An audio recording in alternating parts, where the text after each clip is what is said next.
What's good, YouTube? It's your boy Trey here back again on the video.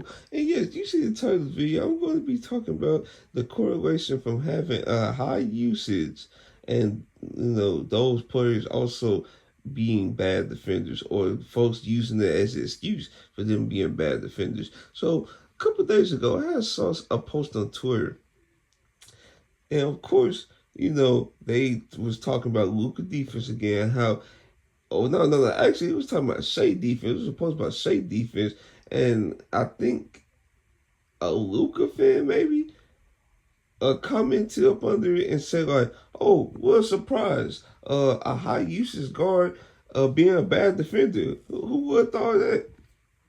And then that person quote tweeted and posted Anthony Edwards like defensive grades and how he's high usage while also still sustaining being a great defender. So I'm finna chime in on my thoughts on the correlation between the two. So at the end of the day, what folks don't talk about is yes, high usage is very taxing on the body.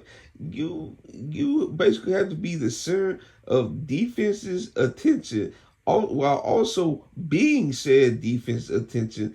Averaging 30 points, you probably average around like 6 to 10 assists a game. Like you basically doing it all. And then if you don't even come close to doing that all, that means your team is definitely going to fail because you're not maximizing all your effort on offense. But what I would say to it is there was all-time greats that were freaking had high usage, and they was able to be all-time great defenders as well. Like there's examples like LeBron, there's Kobe, there's Michael Jordan, there's Kareem, there's Tim Duncan. Like the list goes on and on and on, bro. Because like yeah, you can say in ways that like the pace being slower kind of help these guys be good defenders because like you're not going all out on a freaking possession by possession basis, understandably so. But what folks don't talk about what folks don't talk about at all is folks just not physically capable of being a good defender. Like we in the 2020 era, right? And most of our top players are basically like people from other countries. So you see like Shea, you see like Luka, you see Jokic. So you can put Giannis in there. Like they're like our freaking top 5 to 10 is mostly dominated by people from other countries, right? Some of those, most of those, really not like they don't have the foot speed to be a good defender, and that's what it comes down to. Like, name me, I put that comment up under that post. Like, name me a good defender that was also slow footed. You will not name them because that's really not possible. Shea, Luka, Jokic, all these guys, they rely on quick reaction time in their hands. They generational hands to be freaking, elite on defense, or not be elite, but at least passable on defense. It's hard for these guys to be like actual stand up one defenders. Now if you compare these guys to Ant, well, of course Ant is going to grade out very good defense because guess what? Yes, he's high usage, but guess what? He got great foot speeds. One of the freaking great, like, best athletes in the game right now. Like, he can keep up with fast twitch guards. He also had the body frame to buy up big power players like Kawhi and LeBron. Like, he got the perfect build to be a good defender. Luka said, like, these guys, like, yes, they are athletic at the end of the day, but they don't they cannot. You're not gonna rely on them to be a stand-up one-on-one defender, and that's just my thoughts on that. Now, could they be way better in team situations? Absolutely. So if you don't have the physical capabilities to be a great defender, you ultimately, like I said, have to use your quick reaction time, your hands, And you also have to be very aware on team defense situation because at the end of the day,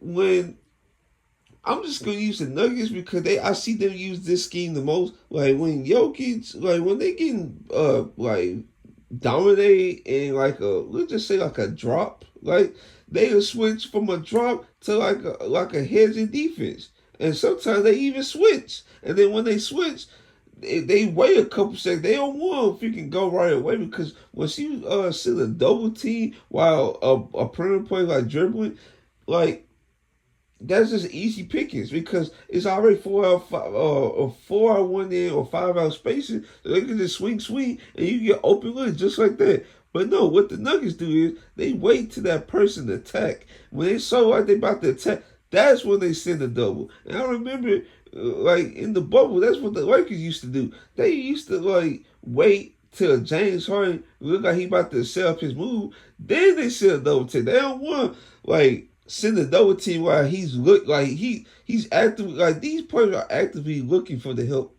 Like they say all the time, they don't look at their one-on-one man. They look at their instrument. They look at the backline help and see what rotation they're going to do before they attack. So yeah, at the end of the day, do I think Luka, Shea, Jokic could they be better defenders? Yes, they can be way better team defenders. And I feel like out of the three, I feel like it's hard because like I think because Luka's the worst one. Like I feel like his focus on possession by possession base is not good. Not, but it's between Shea and Jokic because like when the Nuggets won the championship, they was one of the best playoff defenses in the league. And then the Thunder last year, they was the best defense from the regular season till they won the championship. And I feel like Jokic is like it's hard for him to be a team defender because ultimately he's the big man. He's the bigger person on the floor, so they rely on him to be the rim protector, which he's like he don't do good.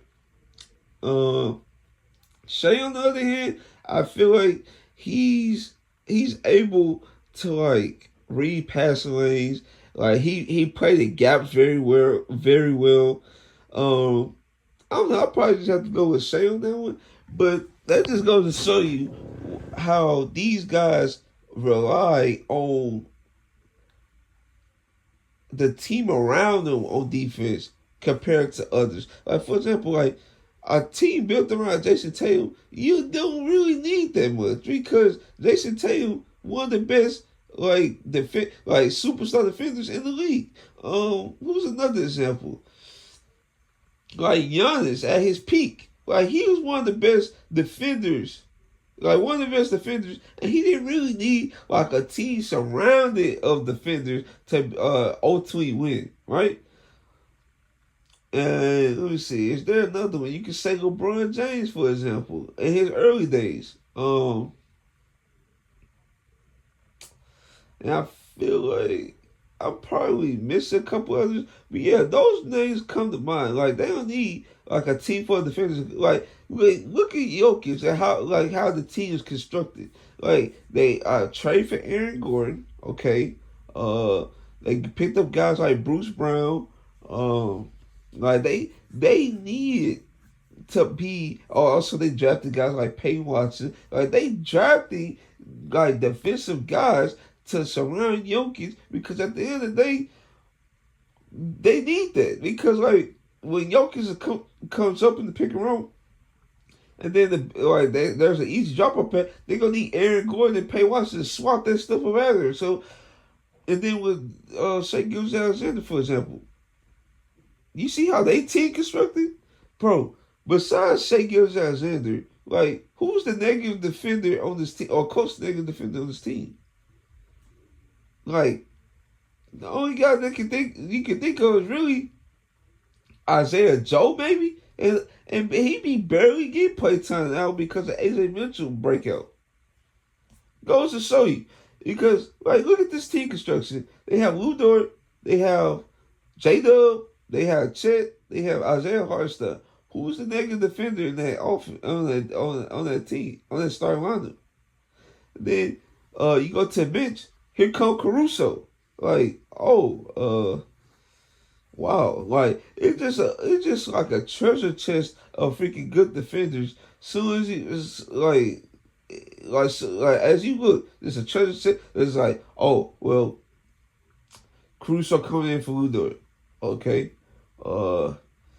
Well, now the Thunder fin downside, they think have J Dub like roam around and stuff like that. Like there is no weakness on their team, or even besides Shai Gilgeous-Alexander, Isaiah Joe, and you can maybe say the Jay Will, the big man, but I feel like he's very very passable, or he's a very good team defender. I feel he's better than Shai Gilgeous-Alexander spots, but yeah, those are my thoughts.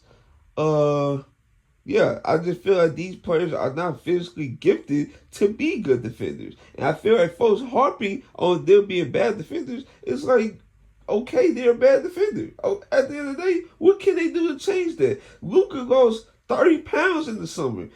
Yes, his foot speed improved, but he's still slow foot. Shai Gilgeous-Alexander. He always be working on his body. He always he be working on his feet and stuff like that. At the end of the day, he just not going to be like quicker, like agility wise, because that's just what they were born with. Jokic, he's gonna be slow footed. He's not gonna be able to have that quick jump ability where most big man defenders have to like contest shots. He's not getting with that. So yeah, I just feel like we're just harping on stuff that we already know. Okay. So yeah, that was my thoughts. Hopefully you guys like, comment, subscribe. This your boy Trail, and I'm out.